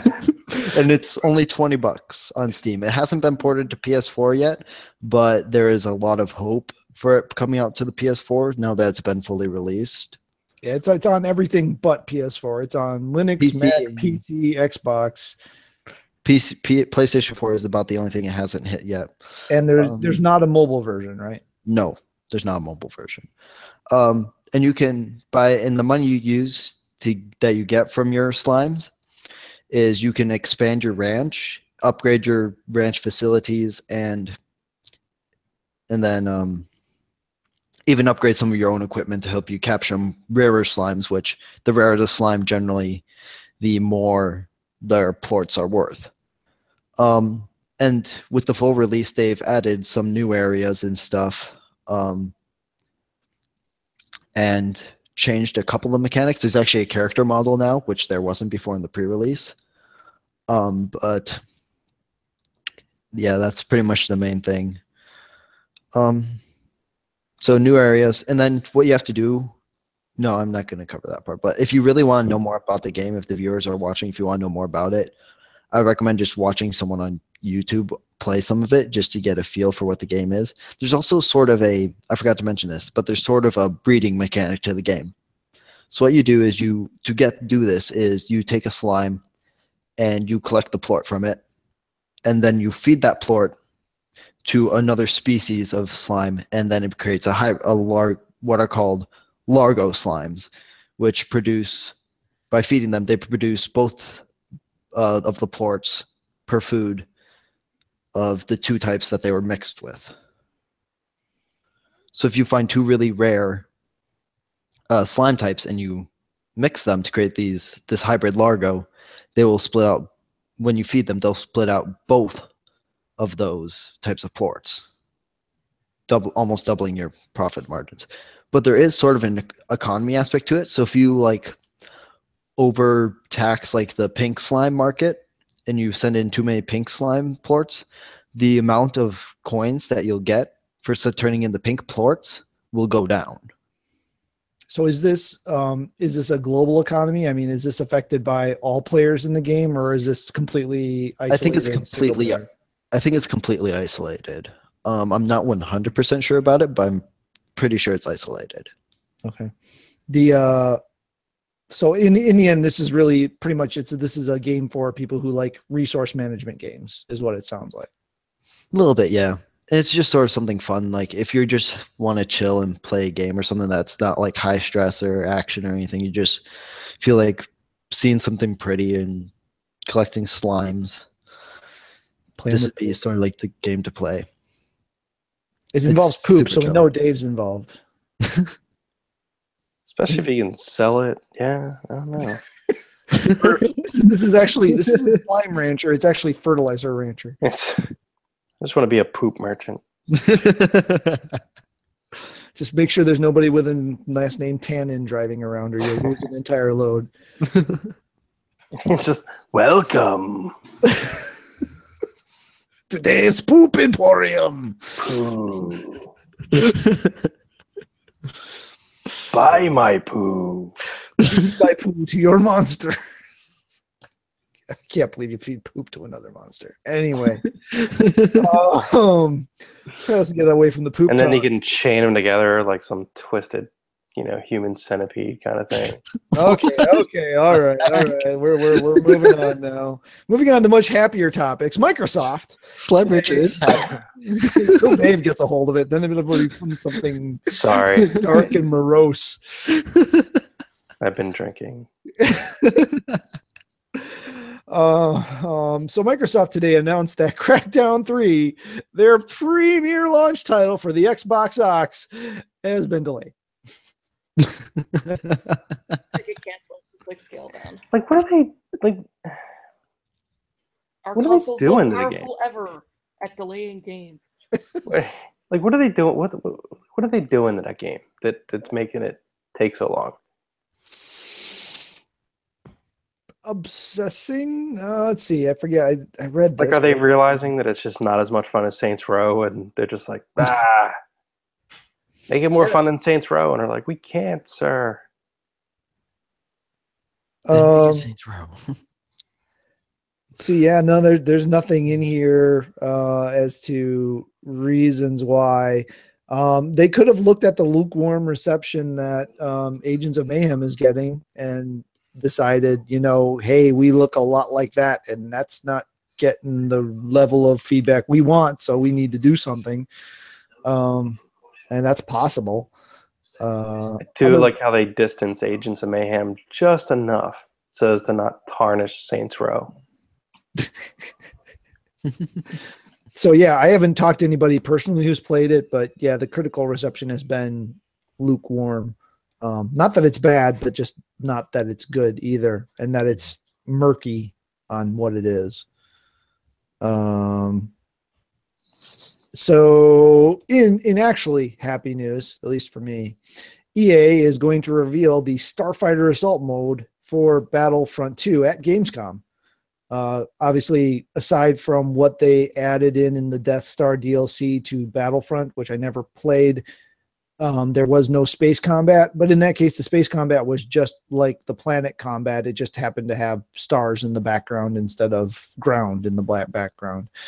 So it'll be interesting to see what they're doing with that. I am definitely very much looking forward to Battlefront 2. Anybody else looking forward to that one? Does the inclusion of Starfighter Assault mode make it more appealing, less appealing? How's the single player? Supposed to be good. I mean, there is one, right? I mean, there's this campaign that happens in between Jedi and episode 7. So that raises my chances of actually buying this one.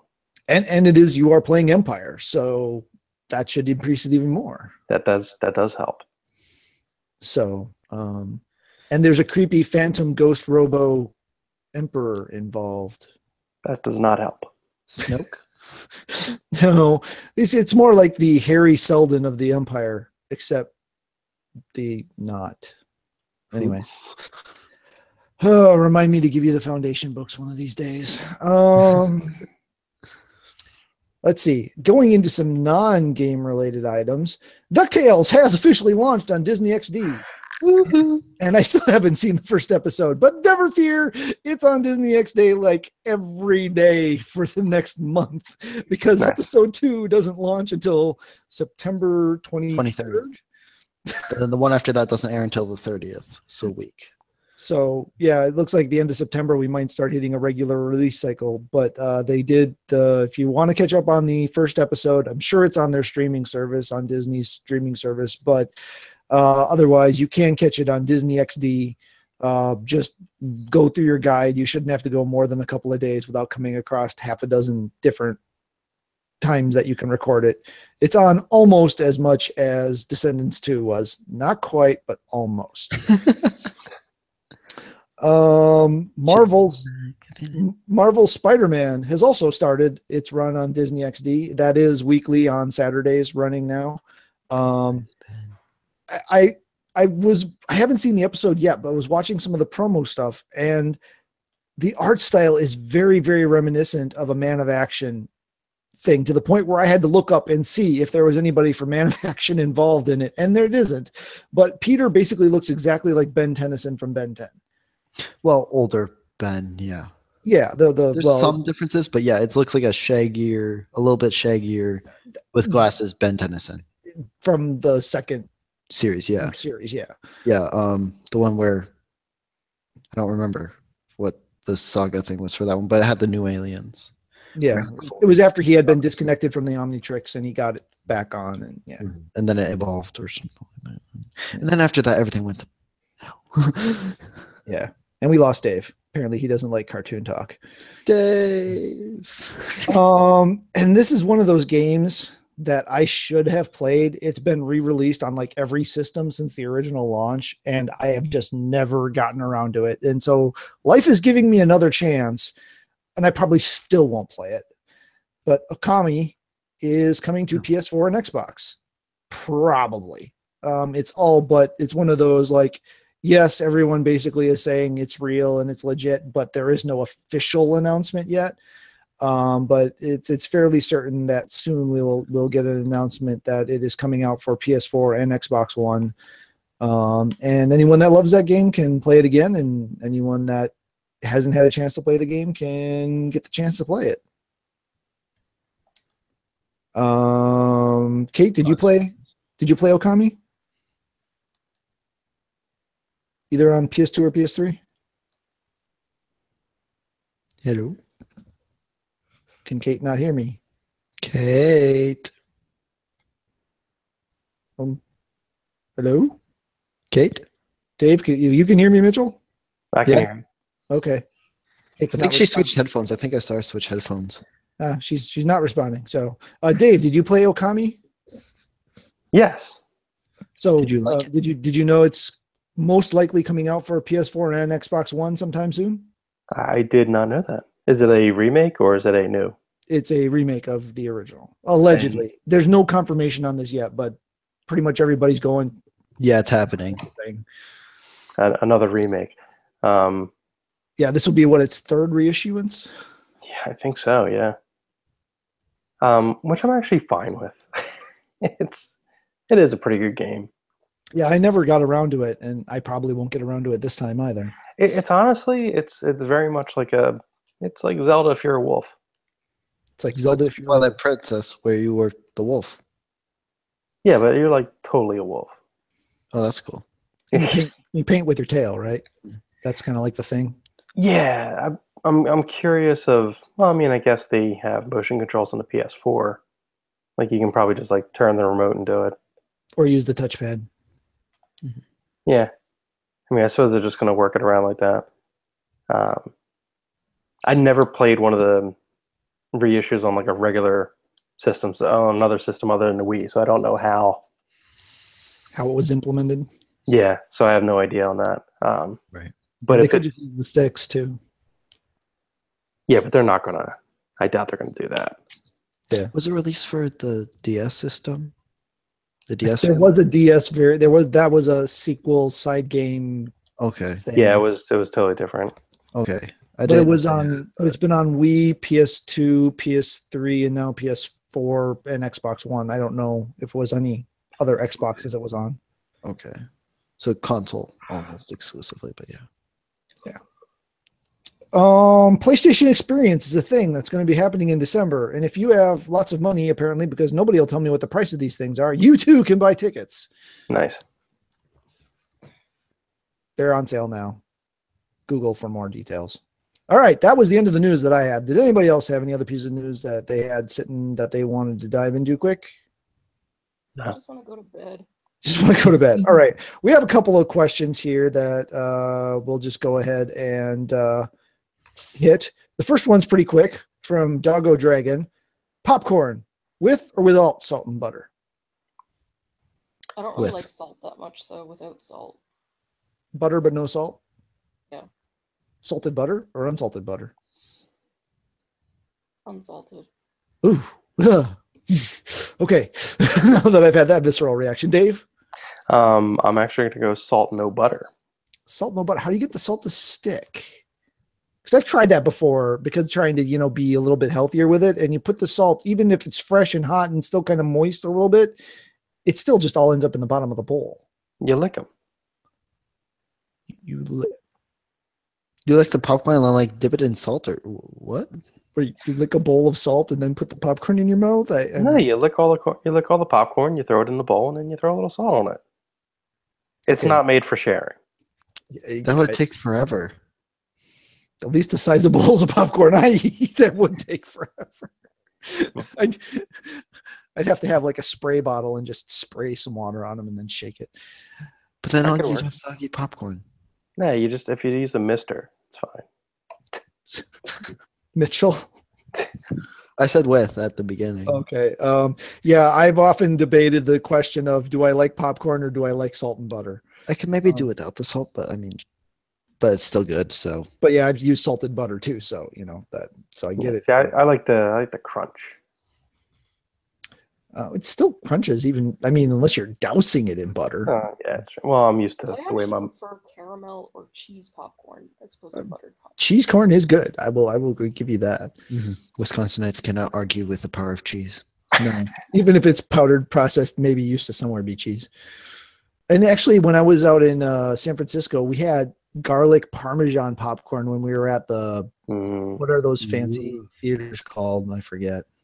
Yeah, we have that stuff at our theaters too. So that was actually really, really good.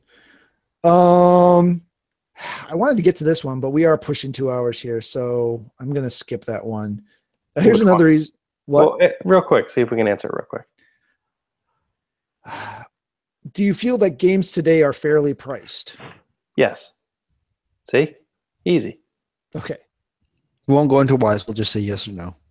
Mitchell, since you're talking. I could totally go in the why. I can go in the go. Because inflation, if you look at the price of everything, compared to like a video game versus how much everything else costs.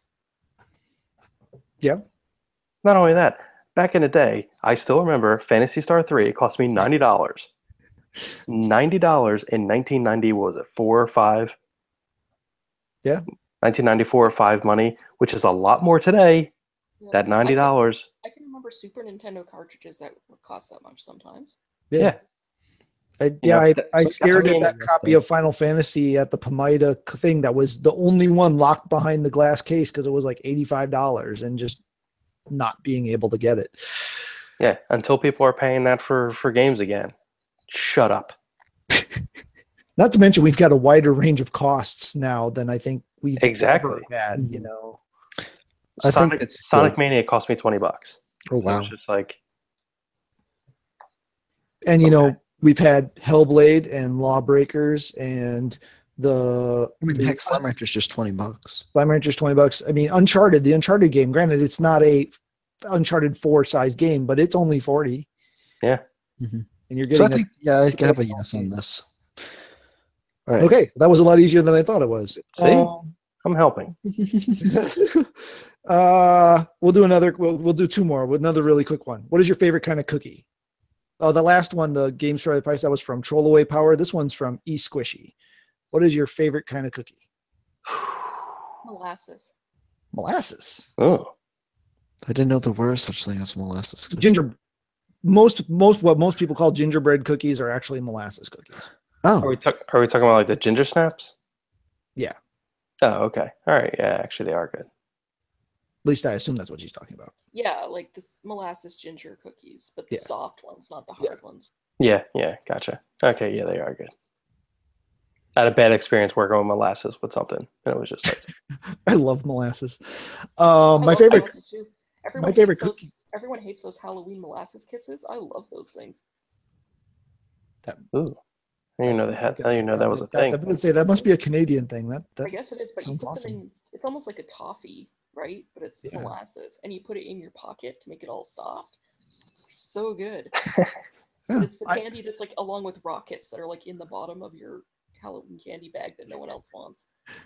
I'm that way with the peanut butter kisses, the Mary Janes and stuff like that that come out during Halloween time. I'm like the only person that likes those things. So anyway, cookies. Personally, again, one that a lot of people seem to not like, and I don't know why, but oatmeal raisin. I like oatmeal raisin. Oh no, oatmeal raisin is great, dude. Oh, okay. Well, we're good. We're good. I'm okay with them. Then. Children don't like those, but children don't like anything. Like food related, they only like ketchup.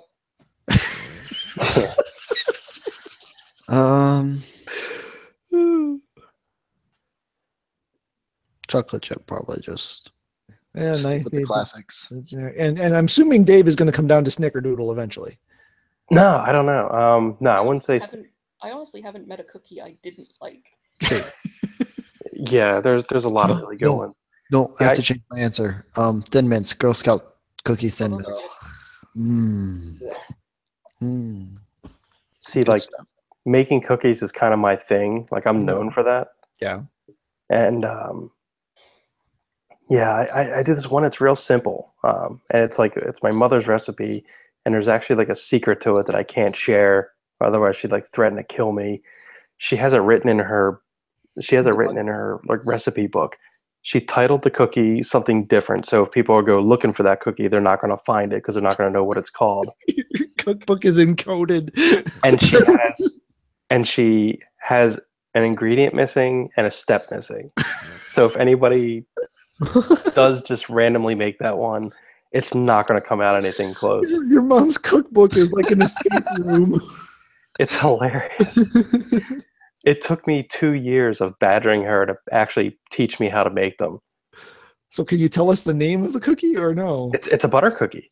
It's just a butter cookie. Okay. It's just a butter cookie, but I swear to God, you huff the bag and it's just like, you just smell like the butter and everything. And my mom's all pissed at me because I make them better than she does. She's like, how do you get them all so perfect? And I'm like, you taught me. The student has surpassed the master. Yeah, I was like, I'm not doing anything different than how you taught me. But it's tricky for me to get a recipe from my mom because the measurements are usually about this much of this and about that much of that. Which is tough in baking. Yes. Baking needs to be exact.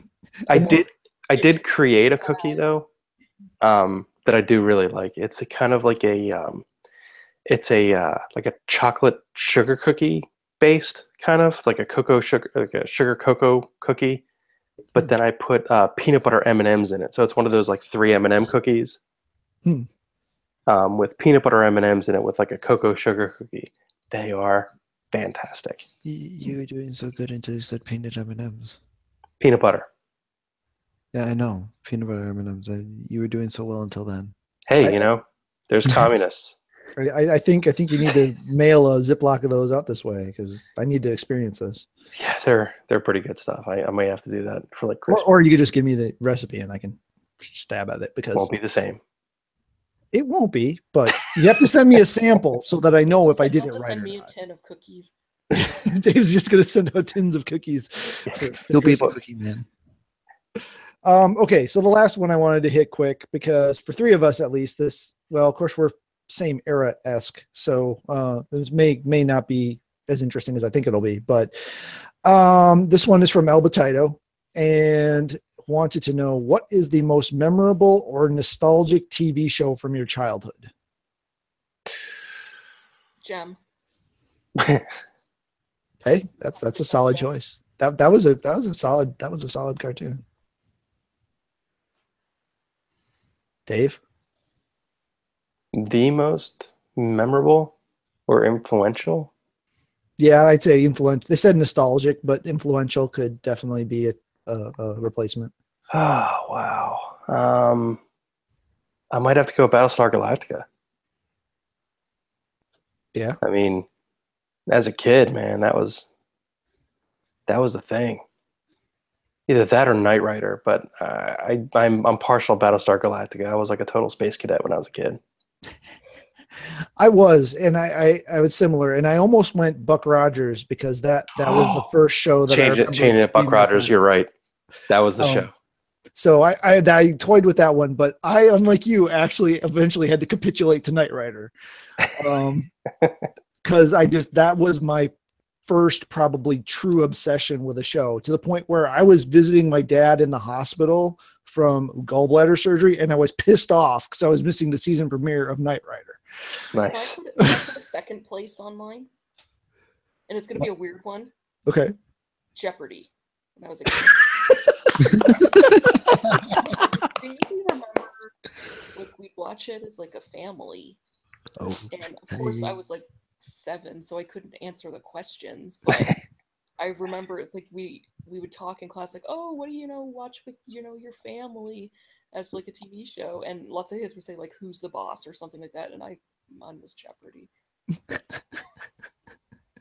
Although, to be fair, I probably could also go Doctor Who, because that was the first show I had to learn how to set the timer on my VCR when we lost a kid. I've had to learn how to program the VCR to record it because they switched it from noon to midnight. So I had to learn how to set up the recorder to record it at midnight so I could watch it later. My computer went to sleep. Oh, well, you should probably plug it in so it doesn't do that. It is plugged in. Oh, well, then your power settings are screwed up. We'll look at that later. Mitchell, you're still in arguably your childhood or just coming out of it, but Right, you have a long history of TV. Right. I was just wondering, so for me, what range are we putting on for childhood? I would say Under 10. Under 10, yeah. Okay, so I talked a little bit about earlier with you, but as a enjoyed those fantasy world type things where they involved creatures and capturing them, right? So there's 2 top contenders for this. There's Pokemon, of course, like the original show, the original Kanto, Brock, Misty, and Ash. That'll always be the best Pokemon team in my mind because that's the original. For me, those are the best. Okay. But, yeah, again, I'm going off on tangents because I tangent. Gee, I wonder where you learned that from. No idea whatsoever. Liar. All right, and then the other one was a show called Magi Nation. Also an animated show. Yeah. So, yeah. I'm guessing you 2 others don't know what Magi Nation is. So, pretty much what happened was this kid's father found a way into an alternate dimension where creatures roam the world, sort of, but they're intelligent. and they sort of form a symbiosis with the people of that world, where they work together, where after making a friendship bond with one of these creatures type things, they would transform into like a crystal with their like image in it, and then you could use that crystal to summon them whenever you needed them. It's kind of like the setup for Jade Cocoon What? video game. Okay. But yeah. All right. Okay. And the kid's father, the kid whose father discovered that realm for the humans, this starts on his adventure using his father's creature, I think. His father's creature finds him after he goes into a chest, and interesting stuff happens. But yeah, used to be on Netflix. It isn't anymore, which makes me sad. But yeah. It will be again. Everything that was on Netflix will someday again be there. Except for Disney. Yeah, that's another development. We'll have to see. Well, they're still debating. I'm still not sure that this isn't all just a smoke and mirrors game to get a better deal out of Netflix, but we'll see. All right, so that brings us to the end of our show. If you've been watching, thank you very much. I've seen the numbers bounce up and down a bit, so thank you for watching. If you're watching this post airing, thank you. We'd like to thank our Patreon subscribers. You too can become a Patreon subscriber and support what it is we do here, the different videos we have and the reviews we're able to do. Gamersledge, or no, patreon.com/Gamersledge, and our current Patriots. Yeah, that word. English. Patreons. There you go. Patrons are Ian, Regina, Bobby, John, and that Naomi. one dude. Is Naomi in there? Yeah. Then we have 6 because they're Justin. Neil's wife. Yeah, Naomi. I forgot. Yeah, Naomi and Justin. So we're up to 6. I was still stuck at 5. So thank you for your patronage. We do this every Wednesday on YouTube and usually on Twitch. So we can check us out there. Check us out at gamersledge.com. You can go to YouTube, Facebook, Twitter, all those things. Search for Gamersledge because I don't memorize URLs. I just search for things. I'm a little millennial-ish that way. So with that, I guess we will move into our final thoughts segment of the show. And we'll go in the order you appear on my screen. So Dave, final thoughts. We got a good Sonic game again. I'm still in disbelief about that. Okay, cool. Kate? I'm excited to play the Dissidia beta. So come on the 25th. Yes, I'm excited to hear about it. Did Mitchell? you try it? Did you sign up to get a beta code? I did not. No, I didn't even realize it was up. I missed that somewhere along the way. So can you still register? I entered a giveaway on a website, and that's how I got it. I won the giveaway. Nice. Mitchell, final thoughts?